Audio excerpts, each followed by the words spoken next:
Hola chicos, ¿cómo están? Sean todos muy bienvenidos a una nueva clase de farmacología. Yo sé que me están extrañando, pero les pido disculpas. Tuve varios imprevistos y algunos previstos que se complicaron con algunos más imprevistos, así que vengo acá a dejarles preparaditos estas clases entrando en un tema apasionante como los antituberculosos. Recordando que para esquema antituberculoso siempre utilizamos la sigla RIPE. Las siglas RIPE son de rifampicina, isoniazida, piracinamida y etambutol, que van a ser los 4 fármacos del esquema básico. Vamos a ver entonces cómo funcionan estos fármacos, recordando que ellos van a ser fármacos que van a actuar contra las micobacterias. Entonces vamos a utilizarlos en la tuberculosis. Como les decía, entonces tengo el esquema básico que va a ser el esquema RIPE, el esquema de primera línea: rifampicina, isoniazida, piracinamida y etambutol. En algunos casos vamos a tener algunos fármacos de segunda línea, como la micacina, la streptomicina, entre otros. Acá lo que voy a enfocar completamente va a ser en nuestro esquema RIPE. ¿Qué ocurre? El primer fármaco va a ser la rifampicina. La rifampicina va a ser un antibiótico macrocíclico que va a tener entonces un grupo cromóforo, y por medio de ese grupo cromóforo, primeramente que la rifampicina demora unos 15 minutos en entrar en equilibrio, y lo que va a hacer es unirse a la subunidad B de la polimerasa del ARN. ¿Qué ocurre? Esta polimerasa de ARN, ella depende del ADN, entonces necesito ahí formar genera ahí la unión entonces de este fármaco a la subunidad beta de la polimerasa, va a inhibir la formación de las cadenas para la síntesis de ARN. Entonces, cuando la rifampicina se une a la subunidad beta de la polimerasa, inhibe entonces la síntesis de ARN. Voy a tener muy buena actividad con varios microorganismos. Claro está que nuestro objetivo, vamos a dejar acá directamente, van a ser las micobacterias, sea ella tanto el Mycobacterium tuberculosis como también el Mycobacterium leprae. Entonces, tanto en la lepra podemos usar este fármaco, también en la tuberculosis, recordando que la lepra también recibe el nombre de hanseníase o enfermedad de Hansen. Voy a tener una absorción oral bastante variable y los alimentos van a disminuir en un 33% su concentración plasmática máxima. Voy a tener un metabolismo por las esterasas B y las colinesterasas, y también una hidrólisis por otras enzimas. Y acá voy a tener entonces una semivida ahí un poco variable también, pero que esta semivida va a ser dosis, eh, dosis dependiente, perdón, tolerancia dependiente. Entonces, yo voy a tener mejor actividad con dosis más altas, pero yo tengo que evaluar entonces aumentar esa dosis hasta cuánto el paciente consigue tolerar esa dosis. Entonces, tiene entonces una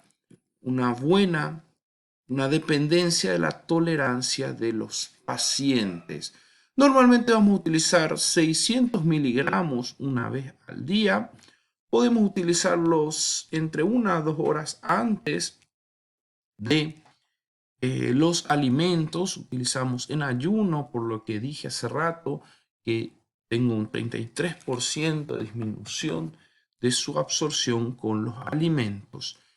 En niños vamos a utilizar de 10 a 20 miligramos por kilo. Vamos a tener varios efectos secundarios.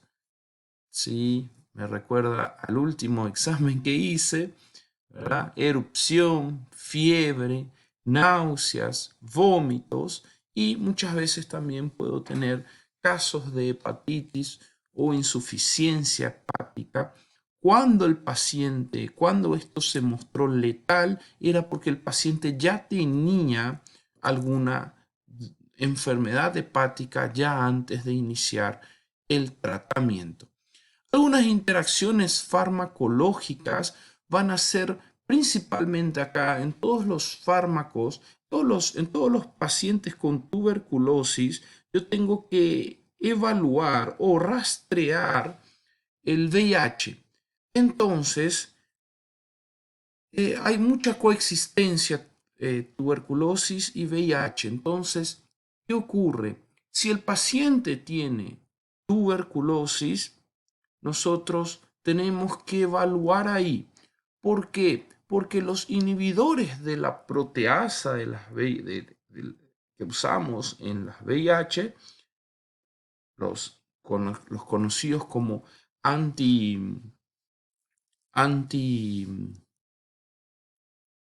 antirretrovirales, perdón, no me venía la palabra, también los inhibidores de la transcriptasa inversa, ellos van a entrar en interacción. Entonces debemos de cambiar ahí, hacer un fármaco, un esquema, ¿verdad? Diferente. O cambiamos la rifampicina, que generalmente no es eso lo que hacemos. Generalmente cambiamos la de VIH. ¿Ok? Utilizamos otro. Y claro, primero tratamos la tuberculosis. Primero tratamos la tuberculosis y después tratamos la VIH. También debo de tener cuidado con los digitálicos, con algunos antiarrítmicos, ¿verdad? Con también los azólicos, también con los beta bloqueadores, entre otros. Entonces voy a tener varios efectos acá, varia interacción con varios medicamentos. Tenemos entonces la rifampicina, nuestro primer fármaco. Además de eso, vamos a tener la piracinamida, un derivado sintético de la nicotinamida. Y la piracinamida va a trabajar en conjunto con la rifampicina y ella va a inhibir la sintasa tipo 1 de ácido graso.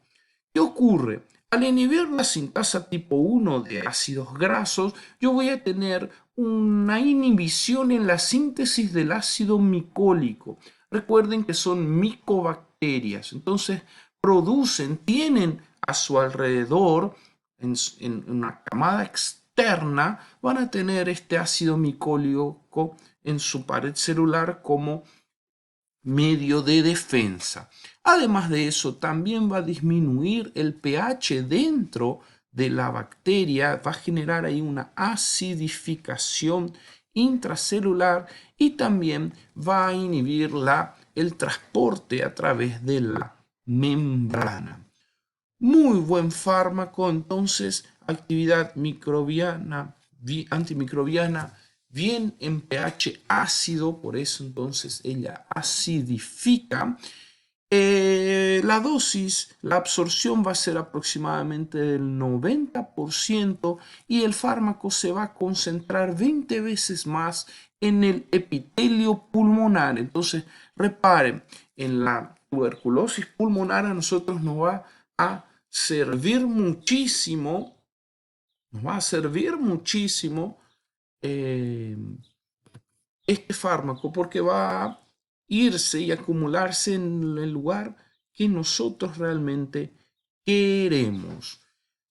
Va entonces a ser parte de nuestro esquema básico ahí para la tuberculosis y cuando yo tengo este esquema básico, yo voy a tener entonces ahí una disminución del 33% en el tratamiento y una disminución en el 66% de las recaídas. Entonces, nos hace que el tratamiento sea más corto y que haya menos recaídas, menos vuelta de paciente a tener una activación del foco de TBC. Vamos a utilizar entonces de 15 a 30 miligramos por kilo por día.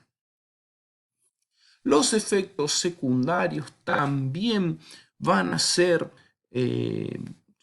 principalmente malestar gástrico, tenemos que decir entonces que dolores abdominales, entonces tenemos que indicar al paciente que eso puede ocurrir, que no deje de tomar sus remedios, que si son demasiado fuertes, ahí sí puedo volver y cambiar nuestro tratamiento. Recordando entonces que en dosis muy altas puede ocurrir un riesgo de hepatotoxicidad y un riesgo también de hiperuricemia, principalmente artritis gotosa, artralgia y también alteraciones gastrointestinales, como ya les conté. Tenemos entonces la piracinamida. La próxima es la isoniazida. Cuando hablamos de la isoniazida, entonces vamos a hablar también de un excelente antituberculoso. También va a ser parte de nuestro esquema básico. Y no solo eso, sino que enseguida les cuento para qué más también utilizamos la isoniazida. Ella va a ser una pequeña molécula hidrosoluble. La estructura va a ser similar a la de la piracinamida, pero la isoniazida va a ser mejor, porque esta pequeña molécula hidrosoluble, ella simplemente que entra al bacilo por difusión pasiva. Entra al bacilo por difusión pasiva. Y una vez que entra al bacilo, va a inhibir la síntesis de ácido micólico. Al inhibir la síntesis de ácido micólico, recordando que el ácido micólico es fundamental, es esencial para la pared de la micobacteria, entonces eso va a generar la muerte de esta bacteria.